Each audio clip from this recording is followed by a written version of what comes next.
Howdy from the garage. I'm excited. Today I got my last rigid LED light that I'm going to install in the front of the FJ80. It's a rigid DXL Pro driving diffused light, and it's going to pair up with the existing flood and light bar that I have on the front of the truck. So let's check out what it looks like now and let's get after it. So here's the 80 on the front of the truck. I've already got mounted the light bar, which is the E-Series Pro, I think, 10-inch spot flood combo. And then that's another DXL Pro floodlight. So I had done this pretty early on in the truck's life, and I knew I wanted one more light. I just didn't want to buy it yet. So I set up my wiring on the front for those two, but buried in here is a little pigtail to go to the third one. Also, everything is wired up through one relay to the battery and then tied to the high beams, so when I switch those on, they come on automatically. Let's take a look at how many amps everything's going to draw and what kind of wires I ran and why. So when you're doing stuff like putting lights on the truck, you need to make sure that the wiring you're going to use is sufficient to carry the current that the lights will draw. Otherwise there'll be a voltage drop at the lights and they either won't be as bright as they could be, or they won't work at all, or the wiring will heat up. So that's where a ampacity chart comes into play, and we'll take a look at how I worked my way through figuring out how many amps and what gauge wire I used. So here's the last light that I got in the mail today. It's the DXL Pro driving diffused light, and you can look up the specs online or look on the box. Here they are on the box, so we'll take a look. But you know, I've got the driving diffused light, and you go across all the specs and it tells me that it takes about 6.29 amps at 14 volts. As that drops, you'd pull more current, but the truck runs close to 14. It's more like 13 and a half when it's charging, so we'll just use 6.29 for our math. Then on my piece of paper here, I've kind of got it all written out. So the first light I'm looking at is the DXL Pro driving diffused. It takes about 6 amps. And then my other floodlight takes about 5 amps per rigid. And then that light bar is the E-Series Pro spot flood. It takes about 12 amps. So add that all up, you get about 23 amps, right? So if I go to bluesea.com, which I like their stuff, it seems to work really well, and they also have a lot of info on their website, you can look under choosing the correct wire size for a DC circuit, and you'll find a chart.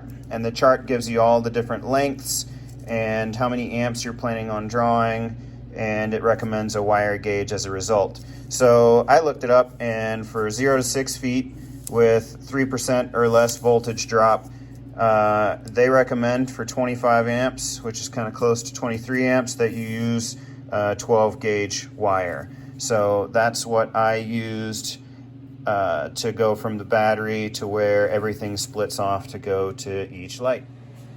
So walking back over to the truck, here we are at the main battery. This is where I chose to tie the driving lights into. I've got my fuse, and it goes the red wire through the solenoid, which is also hooked up to the negative on the battery itself. And it is a 30 amp solenoid, so it should be okay, hopefully, for the 25 amps. And then you can't see it, but it sneaks all the way kind of through the holes in front of the radiator. And this is all the 12 gauge going basically to where it splices the pigtails going to each one of the lights. So this goes to my light bar, and it's the wiring that it came with. And then this goes to that first floodlight that I already had wired in there.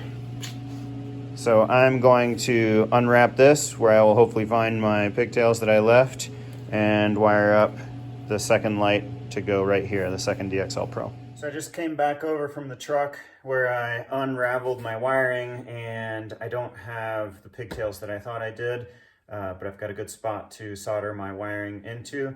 So let's see what the light actually came with. I think each one of these lights comes with its own harness, which is kind of nice. It gives you a lot of parts. And this is what I actually used with the relay that they sent for basically the the switching part of this circuit. So here is their wiring harness, and I'll show you what I'm going to use. This is what plugs into the light itself. And it comes with, looks like a 60 amp relay. Maybe I'll swap my little one out for this one. And yeah, so enough to do one light, it looks like. But I'm just going to use this chunk. I'm going to clip it off basically right here and tie it into the existing wiring in the truck. And I'll take a look at the light real quick.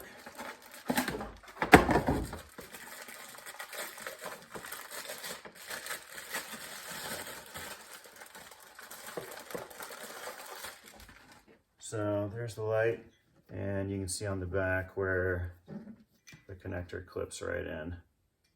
So yeah, we'll go back over to the truck. I'm going to cut this wire off to the right length, and I'm going to solder them on real quick. I'll show you what's going on over there. So as with any electrical work, I have to remind you that you need to disconnect the battery, which I have done before untaping my wires, even though they're turned off. So here's what I did before, and this is where I soldered onto the end of the 12 gauge coming from the relay and the battery, and then the two plugs for the light bar and the old pod. And then here's the chunk that I just cut off of the harness that they sent. So here's the connector that's going to go into the new light, and then I stripped the wires ready to solder on. And yeah, we'll do red to red and black to black. So the 12 gauge goes to where it splits, and it should be happy as far as the current's concerned. All right, so this isn't a great angle, but it's what we got. So I twisted my wires around the existing little bundle, and the trick here is going to be to solder them on there without letting everything loose that was underneath it. We'll see if it works. I've got my soldering iron warmed up, and if we're lucky, it'll just melt right into place. And we'll be able to tape it back up again. Let's see what we got.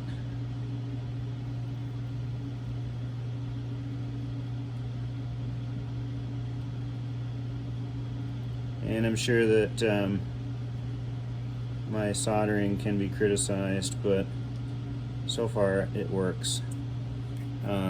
It's easy to get solder just like on the top and not all around the joint, so you want to make sure that the iron warms everything up enough to where the solder flows into the bundle that you're trying to solder.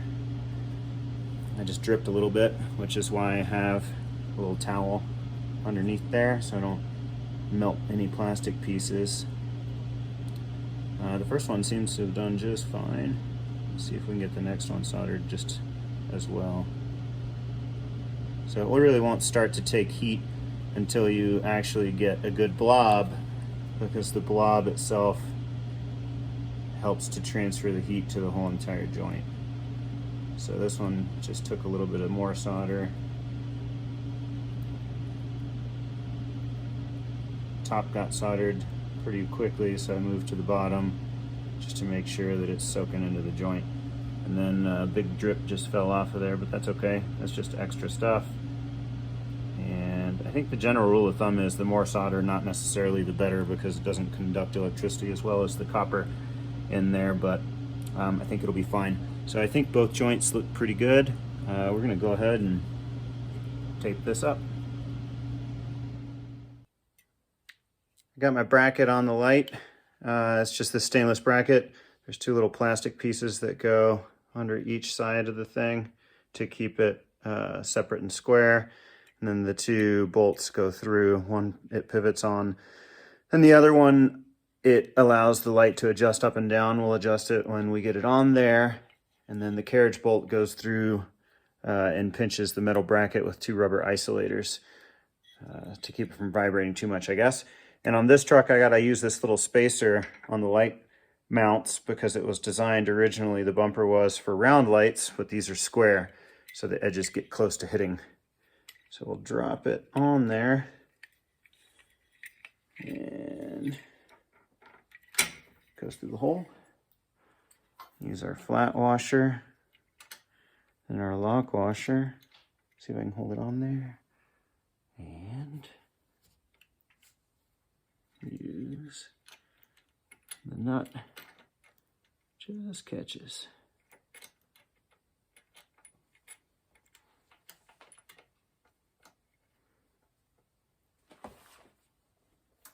And there it goes.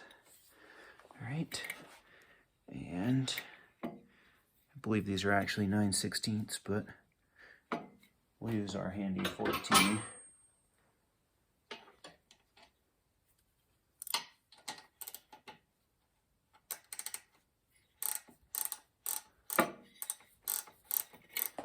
And then I just kind of eyeball across the lights to make sure they're looking straight. Looks good.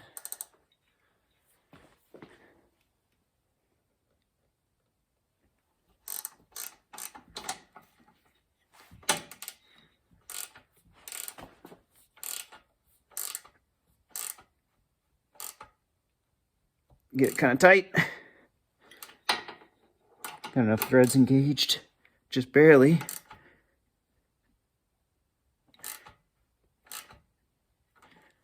And also I like to just put this little degree finder on here. I know I got this one aimed right, and the number kind of doesn't make sense because it's not calibrated, but it's 88.5, so it's not exactly 88.5. I think I was measuring a drive shaft with it before, but we're just matching, so 88.6. And then this one, 88. Here we go, 0.567. Yeah, close enough to get us on the road. And then tighten these guys up. So I think this is a 3/8.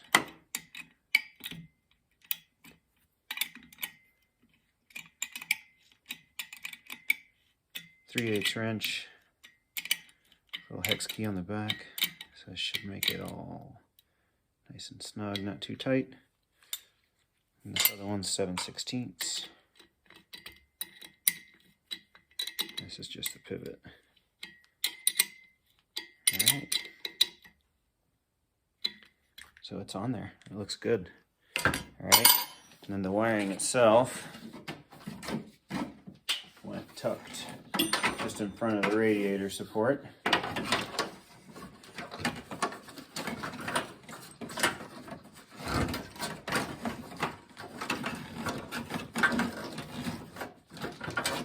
You just kind of got to figure out what the right way to route stuff is on whatever car you're working on. Just don't want it to rub stuff or it'll short when it cuts through it or whatever. Sharp sheet metal. Here is, yep, our new one. Boom. And the other two. Not hard with all these winch cables or wiring for the winch.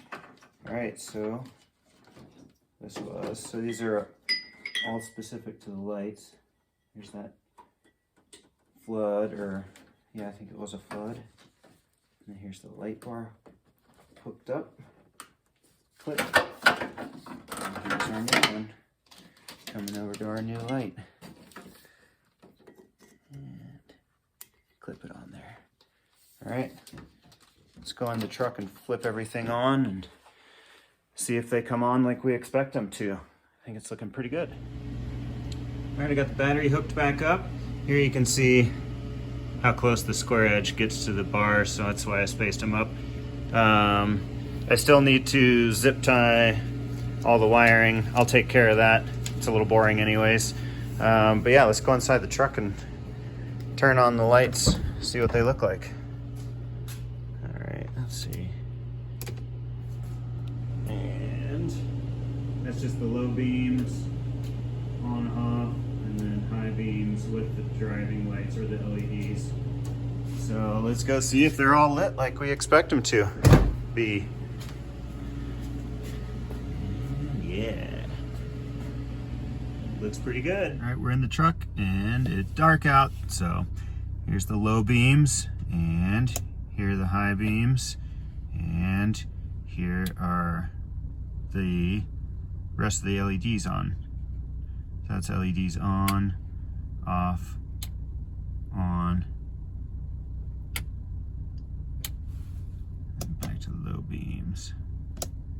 So it does pretty well. You can see it lights up those mailboxes pretty well. And because it's kind of cool, here's a view outside of the truck, maybe 20 yards in front of it. It's pretty hard to look straight at, so definitely not something you want to be running on public roads and stuff like that with people coming. But this is going to be for wheeling, so it should light everything up in the foreground nicely. Alright, well, we're finally done with the LED install, and now we've got good lights so we can go wheeling at night and see what we're up against. I also got decent reach for going a little bit faster on the roads and stuff when nobody's around. So pretty exciting stuff. I think it turned out great.